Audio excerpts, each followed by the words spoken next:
Did you know that Bhutan, the kingdom known for its isolation, is recognized as one of the most secluded destinations worldwide? Situated at the eastern end of the Himalayas, this mountainous country faces geographical barriers that impede access and communication with other nations.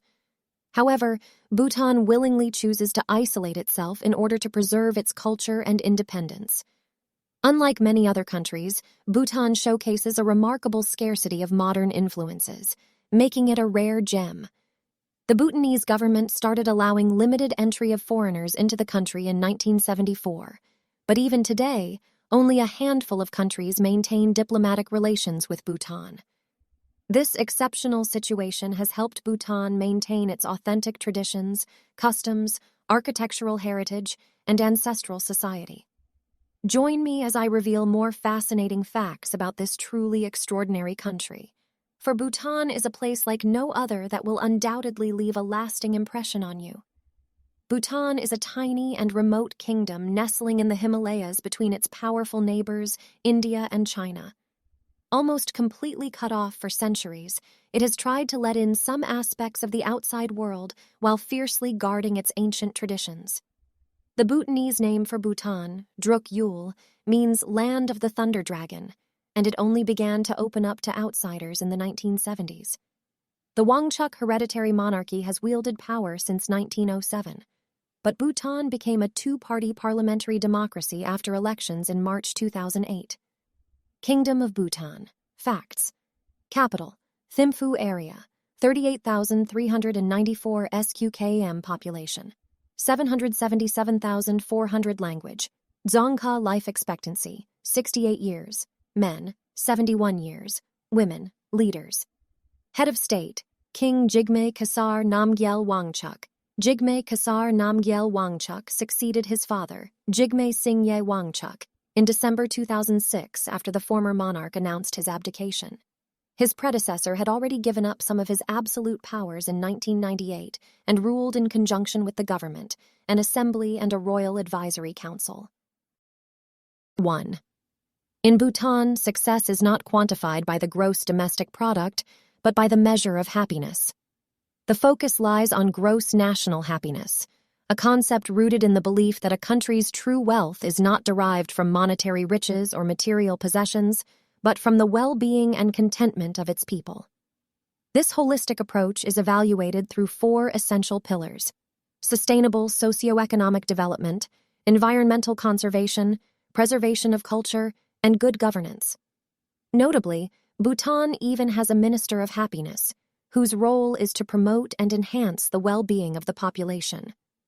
The King of Bhutan, whom I will soon elaborate on, has repeatedly emphasized that the happiness of his people takes precedence over material wealth.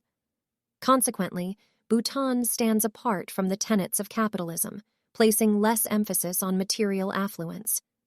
Instead, the country values spiritual wealth, a concept that is considerably more advanced in Bhutan, as you will soon discover.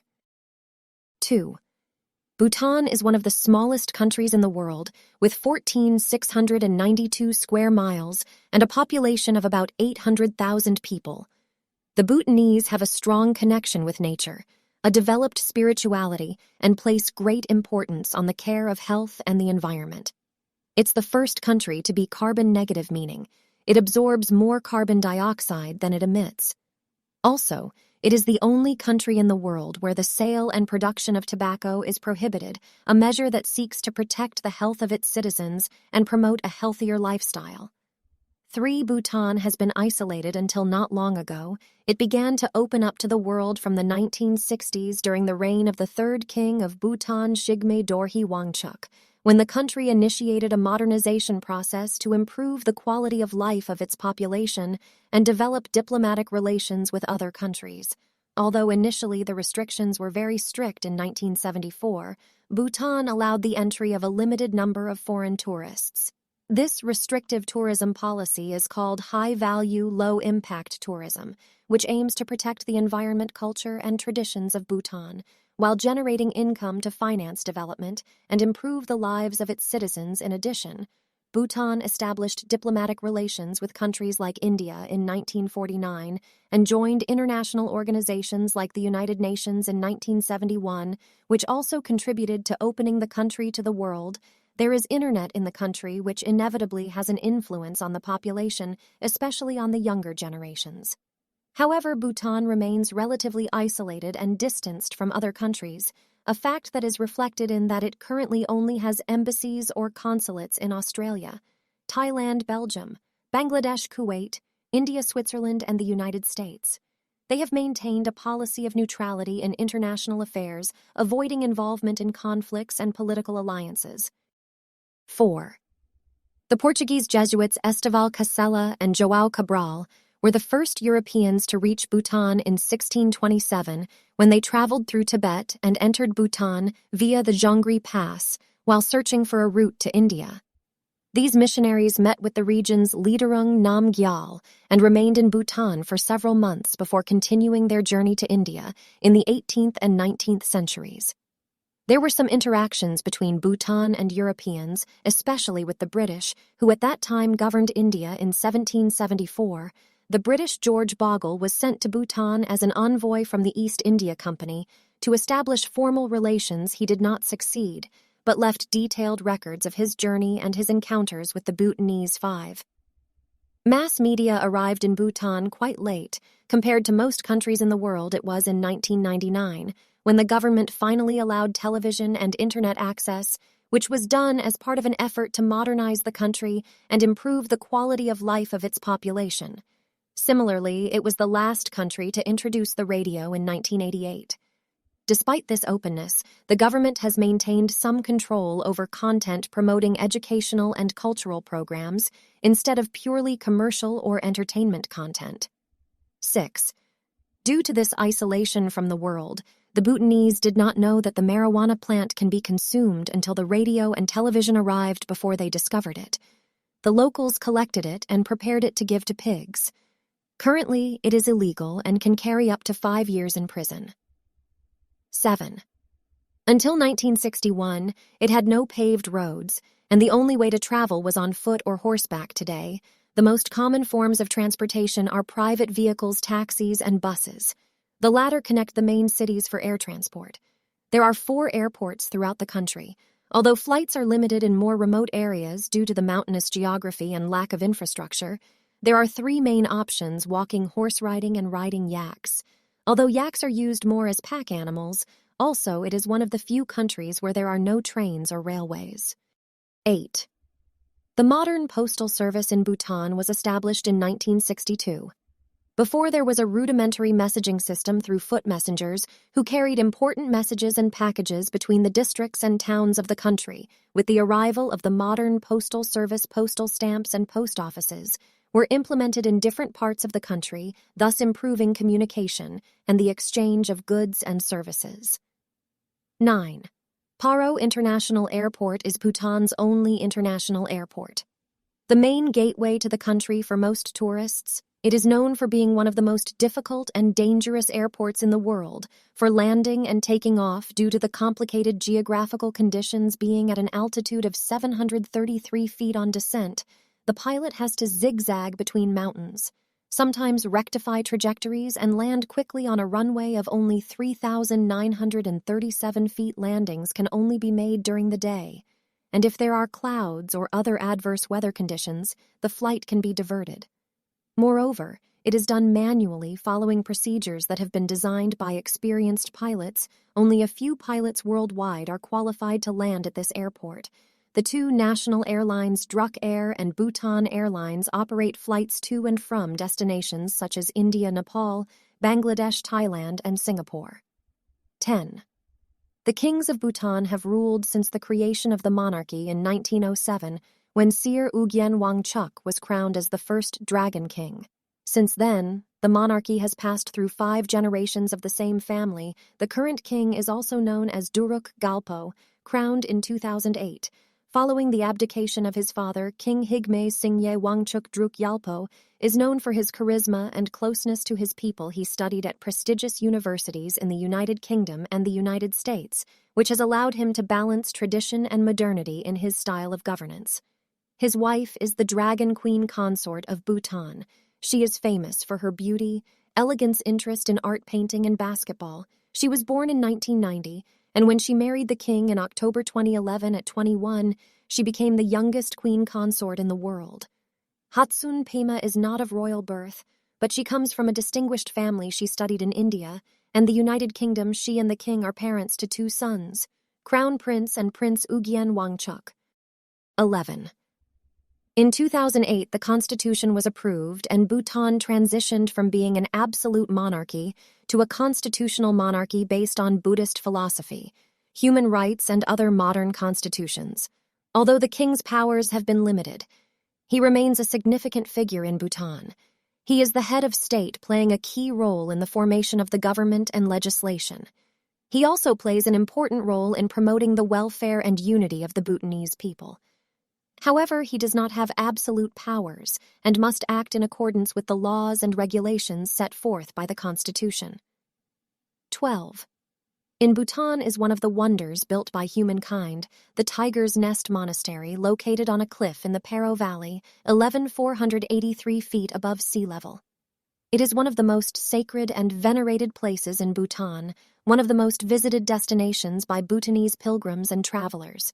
Its origin dates back to the 8th century, when Guru Padma Sambhava, also known as Guru Rinpoche, is believed to have introduced Buddhism to Bhutan and Tibet. According to legend, Rinpoche flew from Tibet to where the monastery now stands on the back of a tigress, who was actually a queen consort who had transformed the guru, meditated in a cave on the cliff for 3 years, 3 months, 3 weeks, 3 days, and 3 hours, subduing local demons and converting them into protectors of the Dharma, which are Buddhist teachings. The current complex was built in the 17th century around the cave, where Rinpoche meditated. It consists of several interconnected temples and shrines with narrow passages and stairs carved into the rock. 13. The capital of Bhutan is Thimphu, located in the valley of the Timpuchu River, with an altitude of 7,657 feet above sea level. It is one of the highest capitals in the world. It is also the only capital in the world without traffic lights. Traffic officers direct the flow of vehicles from booths at major intersections. In fact, there are no traffic lights throughout the country. Despite being the country's capital, Thimphu has a calm and peaceful atmosphere. Its buildings follow a traditional Bhutanese architectural style, with one of its landmarks being Natashi Chojang, a monastery fortress housing the king's offices and the summer residence of the He Khenpo, Bhutan's spiritual leader. The capital is also home to the Buddha Dordenma, a massive Buddha statue located atop a hill standing at 169 feet high, one of the largest statues in the world. 14. Other Bhutanese localities include Paro, known for its fortresses and monasteries, such as the Parojong, and the Tiger's Nest Puns Hauling, where one of the border crossings with India is located. Punakha, the old capital until 1955, home to the Palace of Great Happiness Hakar in the heart of Bhutan, and hosting religious festivals like the Hambai Lakhandrup and Tronsa, birthplace of the Wangchuk dynasty, the royal family. 15. The majority religion in Bhutan is Mahayana, or Vajrayana Buddhism, practiced by 85% of the population. This is a unique and esoteric form of Buddhism found mainly in Tibet and the Himalayan region. Bhutanese integrate their religious beliefs and practices into their daily lives, whether through meditation, pilgrimages to sacred sites, recitation of mantras, or the use of prayer flags, which can be seen waving throughout the country. These colored flags carry imprinted prayers and mantras, which are believed to be carried by the wind to bless the environment and the people who inhabit it. 16. The He Khenpo is the most important religious and spiritual leader in Bhutan. A highly respected and venerated figure, he is considered the embodiment of the wisdom and compassion of all Buddhas and Bodhisattvas, playing a role not only in the spiritual realm, but also with an impact on political and social life, as he advises the king and the government on religious and ethical matters. He is appointed by the king, selected from the most erudite and virtuous monks in Bhutan. Once chosen, the He Khenpo serves for life with the primary responsibility of maintaining and promoting the teaching and practice of Buddhism. 17. The lifestyle of Bhutanese monks is far removed from the modern way of life in Western or capitalist countries. Monks dedicate their lives to spiritual practice and study, able to enter a monastic life at 6 or 7 years old, sometimes by their parents' decision, who believe it is a way to have a life of merit and spiritual blessings in Bhutan. There are 8 major monasteries and approximately 200 small monasteries and nunneries with about 12,000 monks and 5,000 nuns. Bhutanese monks lead a simple, though disciplined life. They rise early around 4:30 in the morning and begin their rituals of meditation and prayer. They study philosophy literature. History chanting and rituals, engage in manual labor, and contribute to their communities, focusing on the present moment. Education and training can last many years, during which monks ascend through various levels of knowledge and skills. Meditation and prayer are fundamental, allowing them to cultivate self-control, compassion, and wisdom. They follow a series of vows and disciplinary rules known as Vinaya. Among them are the vows of celibacy, abstaining from killing or harming other living beings and leading a simple and austere life. In addition, they must behave with humility and respect towards others. Shaving their heads is a sign of renunciation of ordinary life, and outside of social conventions, a tradition is the philosophical debate on Buddhist teachings, not as a form of competition or demonstration of knowledge, but to deepen the teachings. By living these temples and having to coexist, they develop a strong sense of community.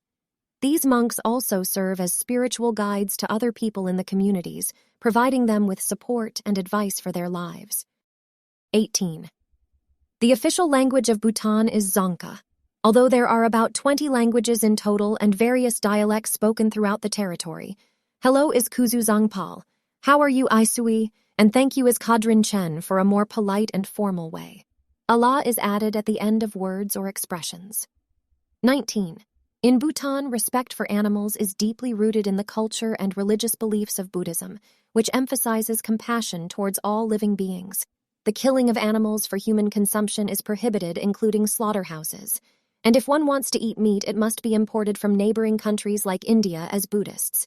It would be expected that most Bhutanese are vegetarians, although meat consumption is very ingrained, which could be related to the need to ingest more carbohydrates and fats in a cold climate, and the need for agricultural work in cities and towns. It is common to see stray dogs generally well treated by the local population, who often provide them with food and shelter. Likewise, most of Bhutan's population live in rural areas, practicing a traditional agricultural way of life. Animals such as yaks and cows play an important role in everyday life and are treated with respect and care by their owners. 20. Bhutan has one of the strictest conservation policies in the world. There are numerous national parks and protected areas to preserve its biodiversity, with the largest being the Wangchuk Centennial Park, covering 1931 square miles. The Constitution of Bhutan requires that at least 60% of its territories be covered by forests at all times, which helps to maintain and protect the habitat of animals. 21. Some of the animals that inhabit Bhutanese territory are the Malayan giant squirrel, the Bengal tiger, the red panda, and the snow leopard. The latter lives in the highest and most remote regions at altitudes between 9,842 and 13,123 feet in extreme and cold conditions due to its low population, elusive nature, shyness, and ability to camouflage. The snow leopard is one of the most difficult felines to spot. 22. Bhutanese women have a significant responsibility in society and enjoy a series of rights and freedoms, traditionally more so than men. Bhutanese society has a matrilineal inheritance that is property, and family assets are passed down through the female line, giving women a considerable economic and social position in daily life. Women work in various sectors such as agriculture, education, healthcare, and government in rural areas. They are usually responsible for agricultural tasks and home care, while in urban areas more and more women are joining the workforce in professional and technical positions. 23. Although love marriages are becoming more common in Bhutan, especially in urban areas, arranged marriages still exist, particularly in rural communities. Parents often take the initiative in seeking a suitable spouse for their children. consulting an astrologer to determine the compatibility of the couples in marriages. Men perform a significant part of the household. Chores often cook and traditionally are the ones who make or repair clothing, but do not weave the fabric in larger localities. A somewhat more Western pattern of family structure is emerging with the husband as the provider of food and the wife in charge of the home. 24. Polygamy is legal. Although there are fewer and fewer cases, it was practiced more in the past, particularly among the nobility and wealthy families. But over time, customs and attitudes have been changing, and today it is an infrequent and not so accepted practice. An example of polygamy is the fourth king of Bhutan, Higma Zingye Wangchuk, the father of the current king, who is married to 4 wives. Polyandry, a woman married to several men, is practiced by the Brukpa ethnic group, and in Laya, a population in northwestern Bhutan, having a woman married to several brothers ensures that the children inherit the land and herds from the same family. On the other hand, these are remote places where marrying strangers is frowned upon. Usually an elder man or brother is the leader of the household, and the others are considered equal companions of the woman. In any case, it is a practice that is dying out as new generations receive more advanced education and move to more populated places. 25. The adult literacy rates in Bhutan is relatively low, with about 70% of people being literate, although it has increased by 20% since 1980. Among young people, it is much higher, around 93%, indicating that progress is being made in access to education. 26. When greeting someone, Bhutanese joined their palms near their chest in prayer position and make a small bow, which is known as namaste or namaskar, considered a respectful way of greeting others. 27. In Bhutan, they are accustomed to chewing doma, a mixture of areca palm nuts leaves and lime. It has a stimulating effect and people spit red, but be careful, it's not good for long-term health. 28. The Bhutanese New Year is celebrated according to the Tibetan lunar calendar and is known as Losar, which is an important national holiday celebrated between late January and early March. Depending on the dates of the lunar calendar, it lasts for about 3 days. Although celebrations may extend in some regions, before Losar, families clean their homes thoroughly to remove bad energy and attract good fortunes in the new year. During Losar, traditional dishes like kapsi fried flour sweets and suha tea with butter and salt are prepared. Offerings are made on home altars, and local monasteries are visited to receive blessings from monks. 29. As they follow the lunar calendar, most Bhutanese didn't keep a record of their exact date of birth, nor celebrate individual birthdays. It's considered that everyone's birthday is the first day of the Bhutanese New Year. On the other hand, Bhutan has a more collectivist culture and doesn't place as much importance on individual achievements or celebrations. However, with the growing influence of Western culture and the widespread use of the Gregorian calendar, some Bhutanese, especially in urban areas, have begun to adopt the practice of celebrating individual birthdays on their actual date of birth. 30. Except for royal and noble lineages, names in Bhutan do not include a surname. Usually children are given a unique name shortly after birth, often involving a lama who may base his choice on factors such as astrology, the date of birth, or the qualities and characteristics that the parents desire for their child. Foreign typically consists of 2 words, which can represent positive qualities, religious virtues, or elements of nature. An example is Tashi Dori. Tasi means good fortune or prosperity, and Dori means diamond or indestructible. Another is Pema Lazom. Pema means lotus and Lazom means goddess or heavenly beauty. The first name is usually gender neutral. For example, who is the mother of the current king of Bhutan, Serene, is neutral, but Yangdan is usually associated with women. 31. Astrology is an important part of Bhutanese culture and daily life, heavily influenced by Buddhism, and used for various purposes such as decision-making, predicting future events, and interpreting past events. It typically follows the lunar system based on the position of different celestial bodies in relation to a person's date and time of birth. Bhutanese also believe in reincarnation, with astrology influencing the identification of reincarnation of lamas and spiritual teachers. When a child is sought who is the reincarnation of a deceased spiritual teacher, astrologers are consulted who determine the time and place of birth of the reincarnated. 32. Bhutanese traditional medicine has a long history. It is based on concepts derived from Tibetan Buddhism, Tibetan medicine and Ayurvedic medicine from India. Traditional doctors are experts in the preparation and collection of ingredients and in the treatment of diseases. So much importance is given to this medicine that the third king created the Institute of Traditional Medicine, which offers healthcare services alongside modern medicine.